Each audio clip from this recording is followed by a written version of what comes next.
મારા વાલા પ્રિયો, ઈસુ ખ્રિસ્તના નામમાં હું તમને પ્રેમાળ શુભેચ્છા આપું છું। આજનો દિવસ ખૂબ ખાસ છે ને? તમે કેમ છો? પ્રભુના આશીર્વાદમાં રહો છો ને? તમે ચિંતા કરશો નહીં। આજનો દિવસ પ્રભુ તમને આશીર્વાદ આપવા માટે ઈચ્છા રાખે છે। તમે વિચારો છો ને શું આશીર્વાદ છે? આજના વચનમાં અધ્યયન કરશું। આજનું વચન આ છે, નીતિ વચનો 28મો અધ્યાય તેની 20મી કલમ।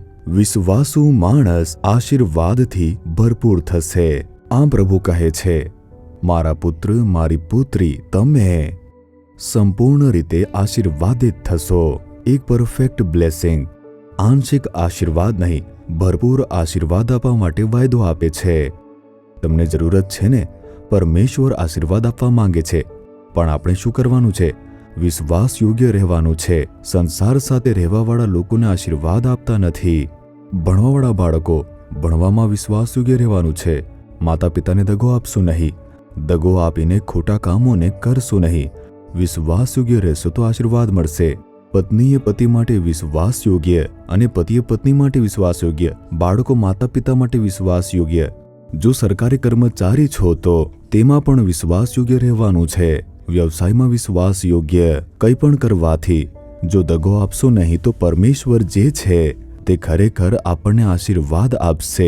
જે દગો કરે છે તેમને પ્રભુ કદી પણ આશીર્વાદ આપશે નહીં। વિચારે જુઓ, જે લોકો દગો આપે છે તે લોકો આશીર્વાદ પામી શકે છે? ક્યારે પણ નહીં। એટલા માટે કોઈ પણ બાબતમાં તમે વિશ્વાસ યોગ્ય રહો। જો તમે કમજોર છો તો તમારે દરેક બાબતમાં વિશ્વાસ યોગ્ય રહેવા માટે તમારે પ્રયત્ન કરતા રહેવા જોઈએ।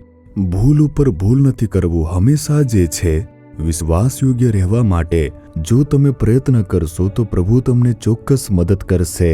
મને વિશ્વાસ યોગ્ય રહેવાનું છે પ્રભુ, એટલે કે જે પણ દેશમાં તમે રહો છો તે દેશનો વિશ્વાસઘાત નથી કરવાનો, વિશ્વાસ યોગ્ય રહેવાનું છે।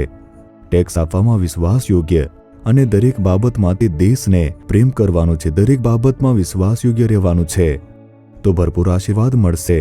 શું તમે કહેશો? શું પ્રભુને જોઈને કહીશું, હે પ્રભુ, વિશ્વાસુપણા સાથે રહેવા માટે હું પોતાની જાતને સમર્પિત કરું છું પ્રભુ, અને વિશ્વાસુપણે સાથે રહેવા માટે, સાવધાન રહેવા માટે વિચારીશ પ્રભુ। કોઈને પણ દગો આપીશ નહીં પ્રભુ, હું પોતાને સમર્પિત કરી રહ્યો છું। તમે ભરપૂર આશીર્વાદ આપો તેનો વાયદો તમે આપ્યો છે। તે આશીર્વાદને મને આપ્યું છે તે માટે સ્તુતિ થાવ, સ્તુતિ થાવ। ઈસુ ખ્રિસ્તના નામમાં પ્રાર્થના કરીએ છીએ પિતા, amen, amen. Jesus redeems Gujarati YouTube ચેનલને સબસ્ક્રાઇબ કરો। દરેક નવા કાર્યક્રમની માહિતી મેળવવા માટે બેલ આઇકન પર ક્લિક કરો।